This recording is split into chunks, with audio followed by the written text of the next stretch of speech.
اللهم صل على محمد وآل محمد وعجل فرجهم أجمعين. أعوذ بالله من الشيطان الرجيم. بسم الله الرحمن الرحيم. إن الله خير ناصر ومعين. اللهم ارزقني شفاعة الحسين يوم الورود وثبت لي قدم صدق عندك مع الحسين وأصحاب الحسين الذين بذلوا مهجهم دون الحسين عليه السلام. شہادت سید الشہداء ابا عبداللہ الحسین علیہ السلام اور آپ کے اصحاب کی شہادت، اولاد جعفر کی شہادت، اولاد بنی ہاشم کی شہادت، اسپیشلی بی بی سکینہ کی یتیمی، زینب کی اسیری، عباس کے کٹے بازوں کا، علی اکبر کی جوانی کا، قاسم کے ٹکڑوں کا، اور حسین کے زخموں سے چور چور پامال لاشے کا پرسہ دیتے ہیں بی بی فاطمۃ الزہرا سلام اللہ علیہا کو، اور منتقم خون سید الشہداء یوسف زہرا امام زمانہ اجل اللہ تعالی فرجہ الشریف کو۔ عاشورہ کے دن جو رجز اصحاب امام حسین علیہ السلام نے، جو حسینی ہیروز ہے، جو قیامت تلک کے لیے بے مثال لازوال کمپلیٹ آئیڈیل اسوہ اور نمونہ ہے، جو گنج شہیدہ میں بہت خوبصورتی کے ساتھ آج ان کا نام لکھا ہوا ہمیں نظر آتا ہے۔ ان کے میسیجز، جو نعرہ انہوں نے لگایا، جو رجز انہوں نے پڑھ دیے، اس کی طرف ہم اشارہ کر رہے تھے، اور پچھلے پروگرام میں ہم نے رجز پڑھ لیا یزید بن زیاد حاجر کا، جو 100 تیر لے کر کربلا آیا اور امام حسین علیہ السلام سے دعا منگائی۔ امام نے اس کے بازو کو تھام کر دعا کی۔ 100 میں سے 5 تیر صرف اور صرف کامیاب نہیں، 95 تیر جو ہے دشمن کے دل پہ لگا کر 95 لعینوں کو واصل جہنم کرنے میں کامیاب ہوا۔ جب اس جوان سے پوچھا گیا تم اپنا انٹروڈکشن تو کرو، تم کون ہو، کہاں سے آئے ہو، کیا ہو؟ یہ تو صحابی تھے امام علی علیہ السلام کے۔ اس نے کہا یا رب انی للحسین ناصر ولی ابن سعد تارک وہاجر۔ اہل سنت کے بک سے میں نے پچھلے پروگرام میں ریفرنس دیا۔ اس نے اپنا انٹروڈیوس کیا کہ اے خدا گواہ رہنا، میں حسین کے لیے ناصر بن کر آیا ہوں، اور ابن سعد کے لیے میں تارک اور حاجر بن کے آیا ہوں۔ جو بیسک میسیجز ہے اس رجز کے اندر میرے لیے، آپ کے لیے، وہ یہ کہ ہم نے وقت کے امام کے لیے ناصر بننا ہے۔ ہم ایز عزادار سید الشہداء ابا عبداللہ الحسین علیہ السلام، آج ہم نے حسین کے لیے ناصر بننا ہے۔ ہم نے رسم عزا کے ساتھ عزم عزا کو اپنا لینا ہے۔ ہم نے روتے روتے اپنے آپ کو ہوش میں لانا ہے۔ ہم نے اسی عزاداری سے اپنے پرابلمز کو سولو کرنا ہے۔ ہم نے اسی عزاداری سے شفا لینا ہے۔ ہم نے اسی عزاداری سے اپنے تمام تر کوشچنز کا آنسر لینا ہے۔ ہم نے اسی عزاداری کے یونیورسٹی کے ذریعے جہالت سے علم کے جانب حرکت کرنا ہے۔ ہم نے اسی عزاداری سے فرش سے عرش تک پہنچنا ہے۔ ہم نے اسی عزاداری سے اصحاب یسار سے اصحاب یمین کے زمرے میں، اور اسی عزاداری کو سمجھتے ہوئے ہم لوگ نوری بنیں گے۔ اسی عزاداری کے دامن کو تھام کر، عزاداری کو اپنا کر، ہم جو ہے شقاوت سے سعادت کی طرف رواں دواں ہوں گے انشاءاللہ۔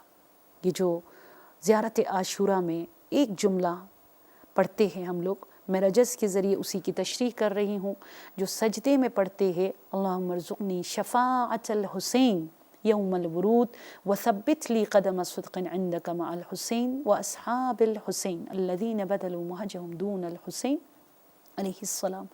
2 چیزوں کے ہم طلب کر رہے ہوتے ہیں سجدے میں، وہ بھی رو کر، تڑپ کر، حسین کا واسطہ دے کر، پامال لاشوں کا واسطہ دے کر، جلے ہوئے دامن کا واسطہ دے کر، اونٹوں سے گرے ہوئے بچوں کا واسطہ دے کر کہ خدایا مجھے شفاعت حسین کا رزق نصیب فرما دے اور مجھے ثابت قدم فرما دے۔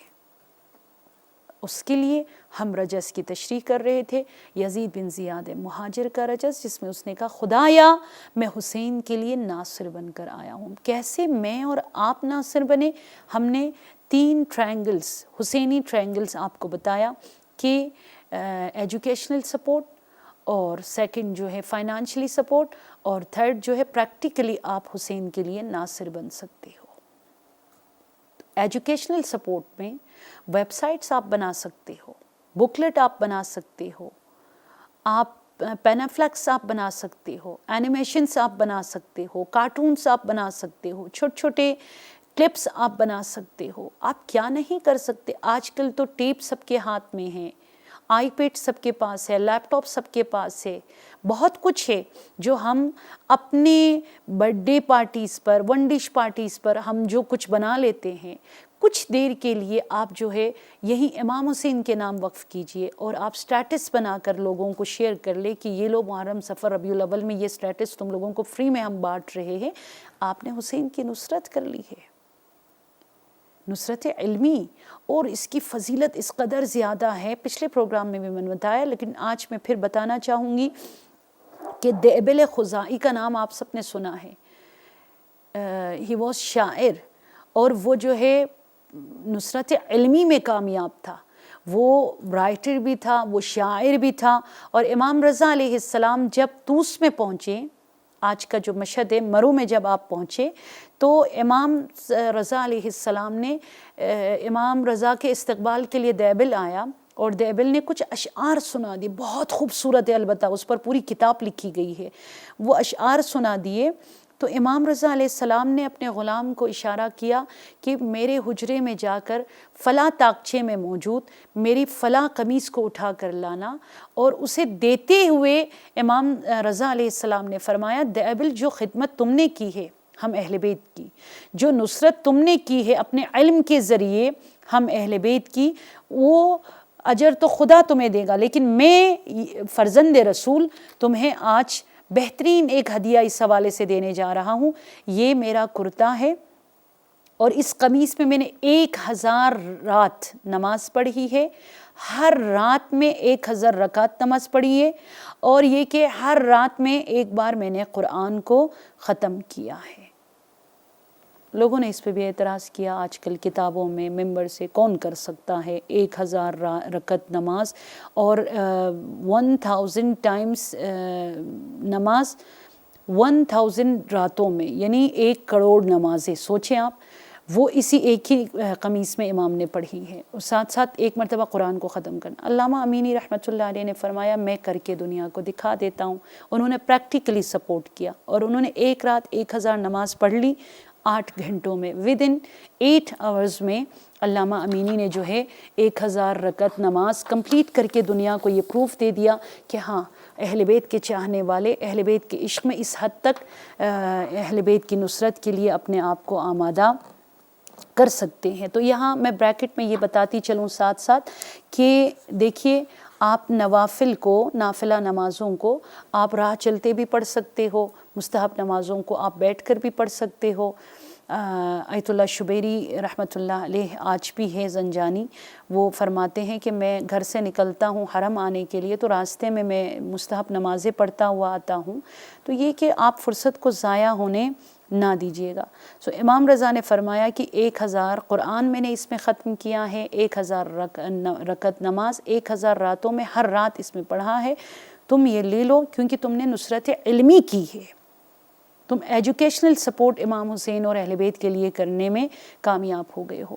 میں کہوں گی جن کے اندر شاعری ہے وہ بہترین جذبات سے ہٹ کر علمی شاعری کرے، علم علی پہ لکھیے، بہادری علی پہ لکھیے، عبادت امام علی پہ لکھیے، توحید اور علی پہ لکھ لیجئے کہ توحید کو سمجھنا ہے تو علی سے سیکھو، بندگی سیکھنا ہے تو علی سے سیکھو۔ اور سیکنڈ جو ہے یا عملی سپورٹ کرنا ہے پریکٹیکلی آپ نے سپورٹ کرنا ہے. اعینونی بورع واجتہاد، نہج البلاغہ میں لیٹر نمبر 45 میں امام علی علیہ السلام فرما رہے ہیلپ کرو، میری مدد کرو تم تقویٰ کو اپنا کر اور اجتہاد یعنی علم کو حاصل کر کے ہماری مدد کرو. اور اسی طرح فائنانشلی آپ جو ہے سپورٹ کر لے امام اہل بیت علیہم السلام کے یہ جو عزاداری کا سلسلہ ہے، یہ جو نذر و نیاز کا سلسلہ ہے، یہ جو مدارس کی کنسٹرکشن میں آپ حصہ لیتے ہو، یہ جو امام بارگاہوں کی کنسٹرکشن میں آپ حصہ لیتے ہو، یہ جو بکس کی پبلش میں اسپیشلی آپ حصہ لیتے ہو سی ڈیز بنانے کے لیے، یہ سب جو ہے فائنانشلی سپورٹ میں جو ہے آتا ہے. کیونکہ امام رضا علیہ السلام سے ایک بہت خوبصورت روایت ہے کہ وسائل الشیعہ جلد نمبر 16 میں یہ روایت ہے کہ کچھ لوگ آئے امام رضا علیہ السلام سے ملنے کے لیے. امام رضا علیہ السلام نے فرمایا کہ میں ان سے نہیں مل سکتا، اس لیے کہ یہ لوگ زبان کے حد تک ہے اور عملی میدان میں ہمارے مخالفین میں سے ہے. انتم فی اکثر اعمالکم مخالفون، اس لیے کہ تمہارے 90% اعمال میں ہمارے مخالف ہو، ہمارے اگینسٹ ہو. وَمُقَصِّرُونَ فِي كَثِيرٍ مِّنَ الْفَرَائِضِ، دیکھیے امام کے جملے ہیں، بہت سارے واجبات میں تم مقصر ہو، یعنی تم واجبات کو پابندی کے ساتھ عمل نہیں کرتے ہو. وَتَتَهَاوَنُونَ بِعَظِيمِ حُقُوقِ إِخْوَانِكُمْ فِي اللَّهِ، اپنے دینی مذہبی بھائیوں کے حقوق کے ادا کرنے میں تم سستی اور کاہلی کا شکار ہوتے ہو. سو میں امام رضا فرزند رسول تم سے ملاقات نہیں کر سکتا. وسائل الشیعہ جلد نمبر 16 صفحہ نمبر 217 میں یہ روایت جو ہے موجود ہے. اور فائنانشلی مدد کرنے کے لیے خمس نکالنا، زکوٰۃ نکالنا، صدقات وغیرہ دینا. امام خمینی رحمۃ اللہ علیہ فرماتے ہیں کہ ہم نے انقلاب ہی لوگوں کے 3 نصرت سے، ایک تو لوگوں نے علم کے ذریعے، سیکنڈ جو ہے مال کے ذریعے، اور تھرڈ جو ہے عملاً انہوں نے سب نے حصہ لیا تو پوری دنیا میں تشیع کا یہ انقلاب لانے میں ہم کامیاب ہو جائے. ایجوکیشنل سپورٹ میں بہترین مثال میں اگر آپ کو دینا چاہوں، کچھ ایک حیدری ہیروز کا نام دینا چاہوں گی آج کل کے اپنے دور کے. علامہ امینی رحمۃ اللہ علیہ ہیں جنہوں نے 30 ایئرز میں 30 سال میں 10,000 کتابوں کا مطالعہ کیا، 10,000 بکس کی اسٹڈی کی، اور اس کے بعد انہوں نے ایک کتاب الغدیر لکھی ہے. اور اس کے لیے بہت انہوں نے تکلیفیں برداشت کی ہیں، بہت زیادہ انہوں نے ٹریول کی ہے اپنی فیملی سے دور، ان کو دن اور رات کی خبر نہیں ہوتی. اچھا، انڈیا سے یہ شخصیت ہے میر حامد حسین ہندی، یہ انڈیا میں پیدا ہوئے ہیں اور انہوں نے جو 11 بکس لکھی ہے عزیزان من عزاداران سید الشہداء، وہ خوبصورت بکس جس میں سب سے پہلے ابقات الانوار فی مناقب ائمۃ الاطہار ہے، جس سے پڑھ کر اور جس کو لکھتے ہوئے ان کے ایک ہاتھ شل ہو گئے، مطلب پیرالائز ہو گئے اور وہ مزید نہیں لکھ سکے. بہت پیاری کتاب ہے جسے پڑھنے کے بعد نہ جانے کتنے ہزاروں میں لوگ شیعہ ہوئے ہیں. شیخ عباس قمی 110 بکس انہوں نے لکھی ہیں اہل بیت کے دفاع میں. سفینۃ البحار جس کو 25 ایئرز میں 25 سال میں انہوں نے کمپلیٹ کی ہے، اور کبھی بھی بغیر کتاب کے وہ ٹریول نہیں کرتے. اور آغا بزرگ تہرانی انہوں نے جو ہے جب ایک جملہ صرف وہابیزم کی جانب سے انہوں نے سن لیا کہ ان شیعوں کے پاس موسوعہ نہیں ہے، مطلب کوئی خاص کتاب اتھینٹک بکس ان کے پاس زیادہ نہیں ہے، شیخ آغا بزرگ تہرانی یا علی مدد کہا، اٹھے اور کہا کہ یا مولا مجھے اتنی زندگی دے کہ میں فضائل اہل بیت اور سیرت اہل بیت پر اس شخص کو منہ توڑ علمی جواب دے سکوں. اور انہوں نے موسوعہ لکھا، ایک کتاب لکھی ہے جس کا نام موسوعہ ہے، اور اسی ایک بک کے اندر 50,000 بکس اس کے اندر انہوں نے انٹروڈیوس کیا ہے. ماشاء اللہ، سبحان اللہ. یہ ہے ایجوکیشنل سپورٹ، جس کو دیکھتے ہی پیجز کو وہ پلٹاتے پلٹاتے جرجی جرداق نے کہا یہ ہے شیعہ، علم کا دریا، علم کا طوفان، علم کی سونامی، ہمیں تو تشیع کے علاوہ اور کہیں نظر نہیں آتا. تب جرجی جرداق نے قلم ہاتھ میں اٹھا لی اور اس بک کو دیکھنے کے بعد اس نے کہا صوت العدالہ علی ابن ابی طالب، عدالت کی آواز علی ابن ابی طالب کے نام سے۔ ایک کرسچن نے کہا میں کرسچن ہوں، میں مسیحی ہوں، لیکن میں یہ کتاب علی کی حقانیت میں لکھ لیتا ہوں۔ مطلب یہ، اور کیا میں آپ کو بتا دوں، حضرت ہمارے علماء، ہمارے فقہا کی قربانی، جنہوں نے اس طریقے سے جو ہے اہل بیت کے لیے ایجوکیشنل سپورٹ کیا۔ اور علامہ طباطبائی کو آپ دیکھ لیں، المیزان انہوں نے لکھا، اور 12 ایئرز میں اونلی 12 ٹائمز انہوں نے چھٹی کی تھی۔ پتہ چلا کہ یہ 12 دفعہ جو انہوں نے چھٹی کی ہے اور کلاس نہیں لیے، کس وجہ سے نہیں لیے؟ آیا ان کی والدہ کی ڈیتھ ہو گئی تھی یا ان کے والد کی ڈیتھ ہو گئی تھی؟ وجہ کیا تھا؟ تو پتہ چلا کہ نہیں، 12 سال میں 12 عاشور پہ انہوں نے صرف چھٹی کی ہے۔ اس کے علاوہ ان کے بیٹے کی ڈیتھ ہوئی، ان کے پیرنٹس کی ڈیتھ ہوئی، جنازہ گھر پہ چھوڑ کر یہ جاتے اور کہتے میں اور کچھ اہل بیت کے لیے نہیں کر سکتا، پریکٹیکلی میں نصرت کر سکتا ہوں اور ایجوکیشنلی میں سپورٹ کر سکتا ہوں، تو میں اس علم کے لیے ایک پل بھی ضائع ہونے نہیں دے سکتا۔ عزیزان من، اسی لیے آج ہمارے فرش عزا آباد ہے۔ آج بہت سارے بے شمار کتابیں ہمارے درمیان موجود ہیں۔ آج بھی مجھے اور آپ کو حق اور باطل کو پہچاننا مشکل نہیں ہے۔ دعا کیجئے گا کہ پروردگار عالم ہمیں بھی علمی نصرت عطا کرنے کی توفیق عنایت فرما دے انشاءاللہ۔ اور جو دوسرے اس رجز میں جو دوسرا پوائنٹ ہے، ولی ابن سعد تارک و حاجر، ابن سعد کے لیے میں تارک ہوں اور حاجر ہوں۔ دیکھیے نا، تارک تو خیر ہمیشہ کے لیے کسی چیز کو چھوڑ دینے کو کہتے ہیں، تارک اور حاجر، لیکن حاجر کس چیز کو کہتے ہیں؟ موو کر جانا، مطلب آپ کسی چیز کو چھوڑ دیں۔ بہت سارے افریقہ چھوڑ کر لنڈن آ جاتے ہیں، لنڈن کو چھوڑ کر دبئی آ جاتے ہیں، دبئی کو چھوڑ کر فلاں جگہ چلے جاتے ہیں اور وہاں گھر بزنس سیٹ اپ کر لیتے ہیں اور پھر واپس لوٹ کر کبھی نہیں جاتے، اسے کہتے ہیں ہجرت۔ تو یزید بن زیاد حاجر اپنے رجز میں کہہ رہے میں حاجر ہوں ان کے لیے، ان کی طرف تو کبھی پلٹ کر دیکھنے کا بھی میں اب سوچ نہیں سکتا۔ حجرہ فلانن، مطلب یعنی عربی زبان میں حجرہ سیپریٹ ہونے کو کہتے ہیں، کمپلیٹلی جو چیز آپس میں سیپریٹ ہو جائے اس کو کہا جاتا ہے۔ تو یہ ہجرت میں شارٹلی بتاتی چلوں، ہجرت کے بہت سارے قسمیں ہیں۔ سب سے پہلے جغرافیکل ہجرت، کہ آپ جو ہے ایک جگہ سے دوسری جگہ جائیں، جیسے اسلام کی ہسٹری میں 2 ہجرت تھی، ایک جو ہے مکہ سے مدینہ کی طرف اور ایک مکہ سے حبشہ کی طرف جو جعفر طیار لے کر چلے گئے تھے، اور دوسری جو ہے عقیدتی ہجرت ہے، جو کنورٹ ہو جاتے ہیں، سنی سے شیعہ ہو جاتے ہیں، وہابی ازم سے شیعہ ہو جاتے ہیں، نان مسلم ہوتے ہیں مسلم ہو جاتے ہیں، اور اس کا تو اجر بہت زیادہ ہے، بہت زیادہ ہے، کیونکہ وقت کے دامن میں گنجائش نہیں ہے، میں مزید اس پر جو ہے نہیں بولنا چاہوں گی۔ اور جیسے عروۃ ابن مسعود کا ہے، جو قبیلے طائف کے سربراہ تھے، لیکن جو ہے جب اس نے عقیدے کو چھوڑ کر اسلام کو قبول کیا تو رسول خدا نے جو ہے بہت زیادہ دعا دی اور پروردگار عالم کی طرف سے اس کو جو ہے وہ خوشخبری سنا دی کہ شہید بھی جو ہے وہ اسلام کے راہ میں ہوئے۔